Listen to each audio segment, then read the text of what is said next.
रुक्मिणी ने सोने का थाल सजाया और जो मंदिर को चली अकस्मात रुकुम आ गया। ओ लड़की कहाँ जा रही है? जवाब दिया भैया और मैं पूजा करने के लिए मंदिर में जा रही हूँ। कहीं नहीं जाओगी? तुम्हें यही नहीं मालूम हमारे साले साहब के स्वभाव के हैं? छोटी छोटी बातों पे तो रूठ जाता है वो। बड़ा आदमी है, कल तेरी शादी होगी, परसों ससुराल जाएगी, कहीं नहीं जाएगी। बोली भैया मैं बहुत जल्दी आ जाऊंगी। तो अकेली नहीं जाओगी? 3-4 लड़कियां और चली जाओ और पूजा करा के बहुत जल्दी लौट के आना और रुकना नहीं। 3-4 लड़कियां खड़ी हो गई रुक्मिणी के साथ जाने के लिए पास में। तो रुक्मिणी किसी से नहीं बोली। रुक्मिणी सोचने लगी जब मंदिर पर कहूं ऊधम न मचाएं तो काऊ सुनाए। बोली एक लड़की दूसरी लड़की से बोली बहन वैसे जो खूब बातें करो करते हती आज कुछ कही ही नहीं रही। एक लड़की बोली चुपरा बराए तो नहीं आएगी ताकि घमंड मरी जाती ना तो ना बोलते तो ना बोले। राजा की लड़की अपने घर के लिए। 5 लड़कियां मंदिर में पहुंची और जो कन्हैया ने रथ ते में 5 देखी सोई सोचन लगे बारे पंडित जी हमने एक बुलाई उनने लाइन लगाई। जब मैं जाए ना समझ में आते कौन सी रुक्मिणी है। और रुक्मिणी सोचन लगी कहीं ऐसा न हो जो हमारे धोखे का दूसरी को रथ में बैठा ले। जो न हाथ में कंगन बंधो रहे सो हाथ उठाए के सहेली से पूछन लगी बहन वो फौज किसकी है? ससपाल की। जो हाथ बाव कंगन देखो सोई समझ गए हमें लगते नहीं की शादी है। भगवान ने इशारा दिया और रुक्मिणी को अपने पास बुलाया। इधर आई है और रुक्मिणी ने तो कुछ नहीं कह पाया। रुक्मिणी की एक सहेली कन्हैया पे दौड़ी पड़ी। कहाँ रहते हो? अकल नहीं है? जे नहीं जानते किससे बात करते हैं? राजा की लड़की है। बताओ क्या काम है? बोलो। रुक्मिणी अपनी सहेली पे दौड़ी पड़ी। उनने हमें तेरो और तू बीच में कूद पड़ी। लड़कियां सब शांत खड़ी हो गई। रुक्मिणी भगवान के पास पहुंच गई। भगवान से सवाल किया तुम्हारे सिर पर क्या है? मोर का मुकुट। कमर में बंसी। बंसी बजाना आता है? हाँ हाँ। तो बजा के सुना दीजिए ना। भगवान बोले आज नहीं बजाऊंगा। जो हमने बजाई बसुरिया चारों दुश्मन लगे सब तो डरे बसुरिया देना मतलब नहीं। बोली तो ने दिखाई ही दो। भगवान ने बंसी नीचे लटकाई। रुक्मिणी ने हाथ ऊपर बढ़ाया। भगवान ने बंसी गोद में डाली। रुक्मिणी का हाथ पकड़ा रथ में बिठा लिया।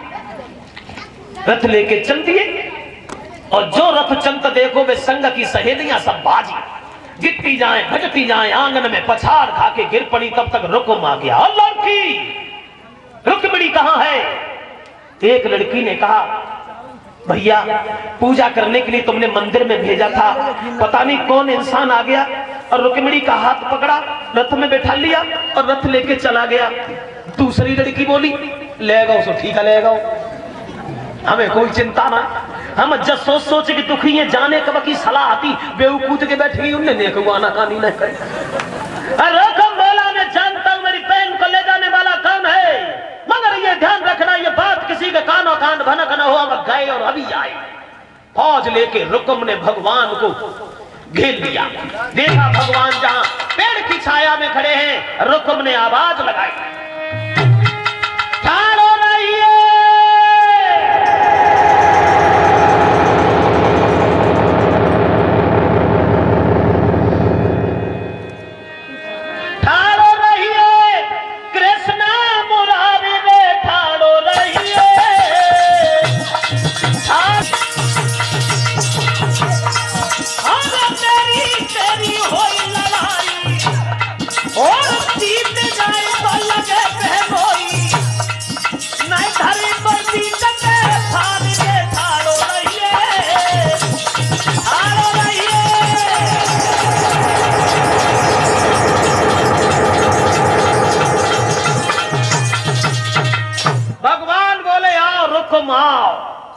लड़ोगे क्या?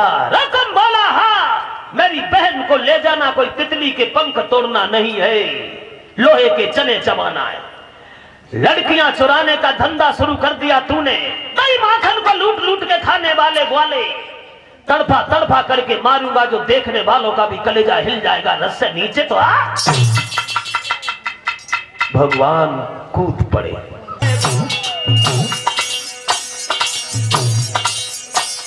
तो हाथ बांध के रुकुम को रख के पीछे बांध दो।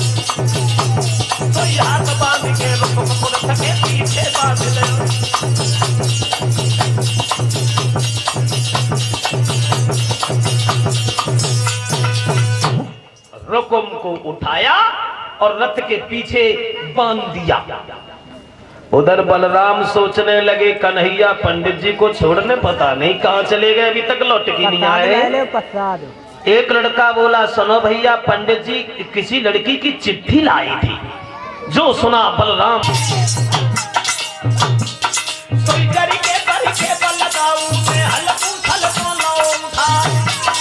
और जब पूरा बसे भरे हवैया तो पत्थे मतो चले दबा और जब उत्तर से भरे हवैया तो दक्षिण में देश लगा। अब पूरन के चौरा बंध गए हाय नाथ न के लगे बहा।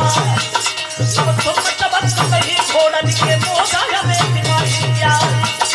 अब जोन में मुंह तल बैठे पुतलिया यो नाती खुल जा और दोनों हाथी में मुंह तल बैठे बड़ा में बठिया तो गिर जा और दोनों ऊंट में मुंह तल बैठे लवली रखी रखवाला हुई जा। अब दोनों घोड़ा में मुंह तल बैठे तो ये सवारी सही दौड़ी जा। अब जितनी अफोसी थी राजा की सब ने जाती दई बिठा और पैर उखड़ी के तब राजा के लड़ते थोड़ी भजो हथियार।